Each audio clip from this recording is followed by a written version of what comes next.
Interativa 21 anos, para os leitores mais exigentes.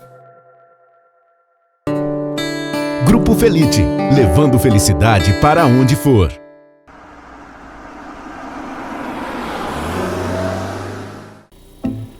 E na Interativa de hoje nós trouxemos a delegada de polícia, Luísa Souza, que é responsável pelo Departamento de Infância e Juventude de Santa Maria. Ela vai falar pra gente um pouco dos abusos e dos casos de estupros que têm acontecido na cidade. Muito obrigada, Luísa, por estar aqui conosco. Imagina, o prazer é meu. Muito bem. Vamos falar então de um assunto que é muito delicado, triste, mas é uma realidade em Santa Maria. Essa semana ocorreram 8 denúncias, né? 8 denúncias de estupros com menores de idade. Quantos casos nós temos já na cidade neste ano? Neste ano nós temos mais de 70 casos. E nos últimos anos a gente verificou que há um certo padrão. Tem se fechado em mais ou menos 190 casos, um pouco menos de 200. Exceto no período de pandemia, que as denúncias caíram bastante. O que acontece? Essas denúncias muitas vezes ocorrem por parte da escola, que verifica que uma criança está tendo problemas. Teve uma das meninas que apresentou na redação. Ela acabou pedindo um socorro numa redação da escola, não é? Isso, essa menina de 13 anos, ela tinha que fazer uma redação sobre amor infantil, era o tema. E dela começa relatando da importância do amor, o amor dos pais, o amor infantil, e daí começa, comigo mesmo aconteceu uma coisa que eu acho que foi terrível. E daí conta bem na cartinha. E o que acontece, Luísa? Muitas vezes a criança não tem como se defender. Então, essa menina com 13 anos já tem maturidade e acabou escrevendo e relatou o caso e que veio à tona. Quantas outras meninas têm vergonha de falar sobre isso? Quantos outros casos acontecem onde a família não percebe que existe um abusador dentro da família ou na vizinhança, não é? O que se faz nesses casos, né? Como investigar isto? Na verdade, a gente precisa de um olhar especial sempre da família, da escola, que é um ambiente onde a criança e o adolescente passa grande parte do tempo, né? Talvez, algumas vezes, mais tempo acompanhada dos professores do que dos pais durante o dia, né? A gente sabe da correria do dia a dia. Então, nós precisamos sempre estar atento ao comportamento deles. É impossível aquela criança e aquele adolescente não manifestar alguma coisa. Sabe? Acontece de crianças muito novas sofrerem abuso por longos períodos porque elas não sabem o que aquilo significa. Não sabe que aquilo é um abuso. Ela... Então, na lei, configurando o que a lei brasileira prevê, o que é um abuso sexual? Bom, abuso sexual é qualquer ato libidinoso ou conjunção carnal. O que seria ato libidinoso? É o passar de mão nas partes íntimas, até um beijo na boca, sexo oral, sexo anal, e a conjunção carnal, sim, que é a penetração pênis-vagina. Então, qualquer ato de cunho sexual pode ser considerado estupro de vulnerável. E no caso agora, recentemente, a gente viu essa polêmica, né, daquele médico que violentou, né, a gestante. Na realidade, muitas pessoas diziam, não, mas ela estava desacordada, ele não teve nenhuma penetração, mas na realidade ele teve um ato libidinoso nesse caso. É considerado estupro também porque ela estava sedada.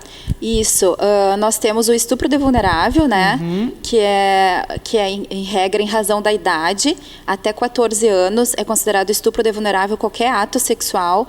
E a partir dos 14 anos seria o estupro. Mas depende de violência ou grave ameaça. Tá? Ela tem que ser coagida de alguma forma a partir dos 14 anos a praticar aquele ato sexual, o ato libidinoso. Nesse caso, essa gestante, ele sedou ela, né? Então, é considerado um estupro de vulnerável também, de forma equiparada, porque ela não tinha a menor capacidade de defesa, de discernimento.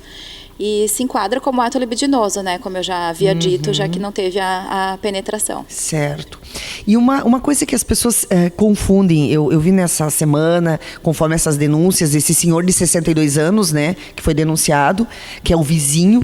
Como a denúncia ocorreu muito tempo depois, como é que acontece? Como é que agora é o processo? Ele vai ser investigado? Ele vai depor? Porque não teve prisão em flagrante. Como que funciona nesse caso? Bom, nesse caso, né, quando chega a delegacia, a gente instaura o procedimento policial, que é o inquérito, e daí começa a angariar as provas para poder ter, né, para poder chegar à responsabilidade ou não dessa pessoa. Então, a vítima é ouvida, as testemunhas são ouvidas, a vítima é encaminhada para perícias, a perícia física, que é o exame de corpo de delito, e a perícia psíquica também, que ela é submetida a um psiquiatra IGP, um psiquiatra técnico do Instituto Geral de Perícias, onde ele faz um laudo que ele pode dizer que há indícios ou não dela ter efetivamente sofrido esse abuso. E depois de todas as provas angariadas, nós ouvimos o acusado, que vai dar a sua versão, e por fim, se tiver provas suficientes, se for, né, se eu conseguir verificar ali que efetivamente o fato aconteceu, ele é indiciado. E esse inquérito, então, vai para o Poder Judiciário, onde começa a ter o processo judicial para, então, ele sofrer a responsabilidade se for procedente, né, a questão. Pois é, nesse caso desse senhor, que é um vizinho, 62 anos, que abusava uma menina de 13, vizinha, talvez Na verdade, inclusive, ela disse que começou aos 12 anos. Fazia mais de ano que ele abusava dela. E a família não percebeu nada. Não percebeu. Neste caso, ele pode levar um bom tempo ainda respondendo o processo, ter a ampla defesa e pode nem vir a ser preso. Se for concluído né, que ele não é culpado ou que não tiver provas suficientes, sim, ele pode. O que é uma prova suficiente? Porque já que faz mais de ano que isso acontece regularmente, o que seria uma prova fundamental para que ele fosse preso, já que não teve prisão em flagrante? Olha, no judiciário, né, o direito garante ser pró-réu. Na dúvida, o réu é absolvido. Então, provas testemunhais, essa perícia psíquica, né, a perícia física, mas é uma situação bem delicada. Muito difícil. Bem delicada. Então, eu acho que esse é um alerta que nós temos que fazer aos pais, né? Fazer um alerta de cuidar melhor seus filhos, de ficar atento a toda a rede de contato, né? Que está na volta.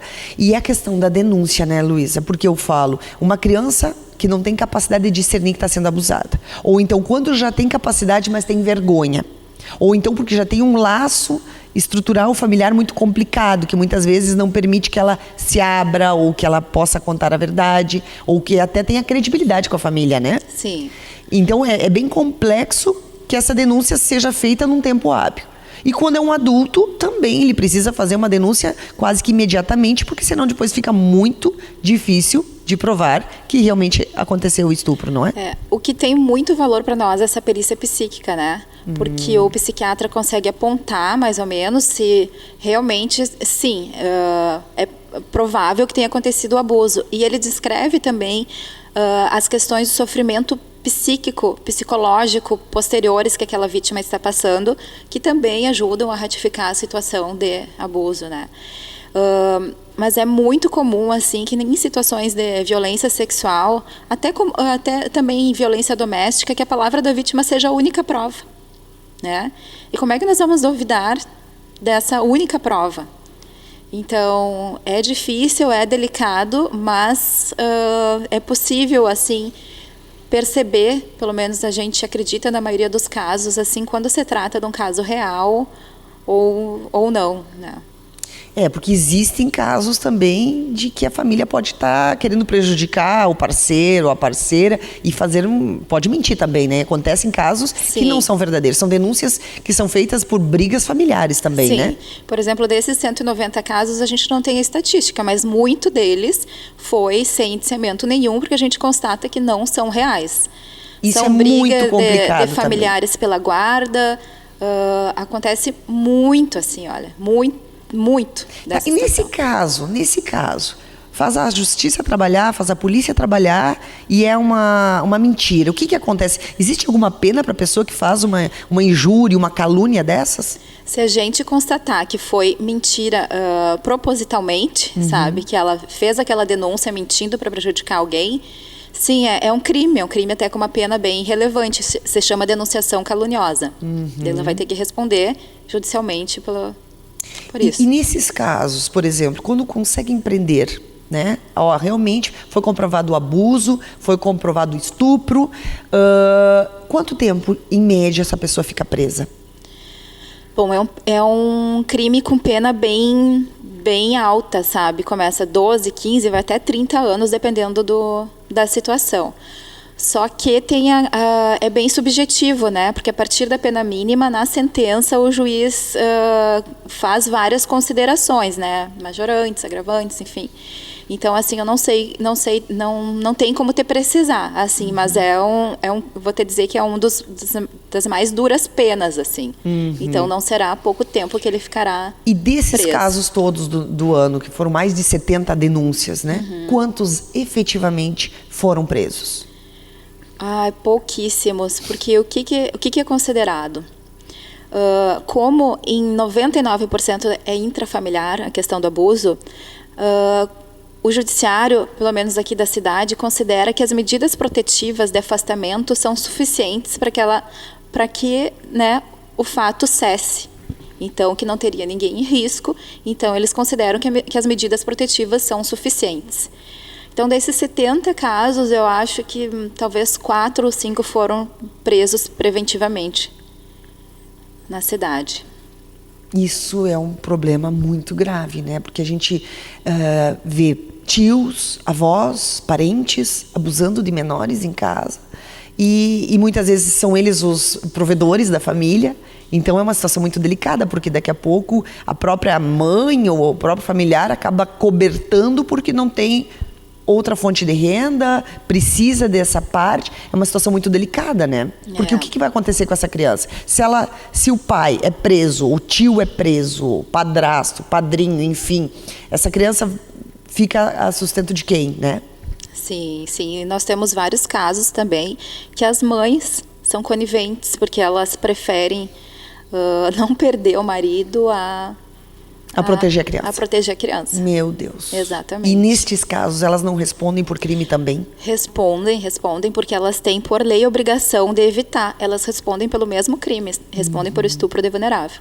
E na tua avaliação, quando a gente fala de estupro e violência, né? Quantas crianças muitas vezes são submetidas a presenciar cenas de sexo, a presenciar, né, dentro de casa, enfim. Isso não seria também uma violência com essas crianças? Sim, inclusive é um crime. É um crime. É a satisfação da lascívia na presença de criança e adolescente. Confesso que aqui em Santa Maria não nos chega muito ao conhecimento. Mas é um crime com uma pena bem alta também.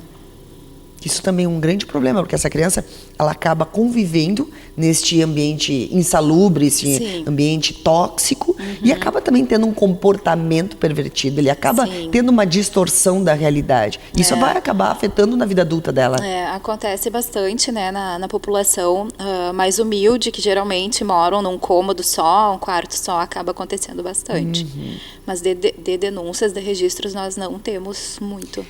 E para finalizar, o que fazer? Se um vizinho ou se algum familiar sabe, ele precisa ir até a delegacia? Existe algum número? Existe algum disque denúncia? O que fazer? Porque daqui a pouco a pessoa, muitas vezes, não tem a prova e acaba não tendo coragem de fazer a denúncia porque não tem nenhuma prova em concreto, um filme, uma foto, alguma coisa. Mas a gente tem que pesar, né? Pesar o que está aí em jogo. É a criança que pode está numa situação de abuso e a prova não tem, mas isso não é a pessoa que está denunciando que tem que ver, né?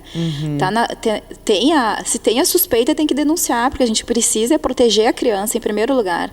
Quando eu recebo lá um procedimento, a primeira coisa que eu vejo é se aquela criança aconteceu ou não aconteceu, não sei, mas ela não pode estar sob nenhuma possibilidade de situação de risco. Vamos proteger ela antes. Né? E nesses casos, Luísa, liga para qual número? Bom, nós temos aqui a Delegacia de Pronto Atendimento, né? Caso não queira comparecer na delegacia, nós temos o Disque 100, que é o Disque Direitos Humanos, que recebe denúncias anônimas, inclusive. O 180 da Polícia Civil, o 190 da Brigada Militar. Pode ligar para qualquer um desses números.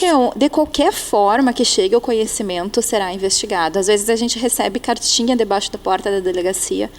Tudo vai ser averiguado, desde que chegue ao nosso conhecimento. Muito bem. E quanto à questão que a gente percebe das mães que são coniventes? Esse item eu acho que é importante. Quando vocês percebem que a mãe é conivente e essa criança está sofrendo abusos e maus tratos por todo o ambiente familiar. Porque a gente sabe de casos que muitas vezes é um tio, é um pai abusador, daqui a pouco a própria mãe também está usando essa criança.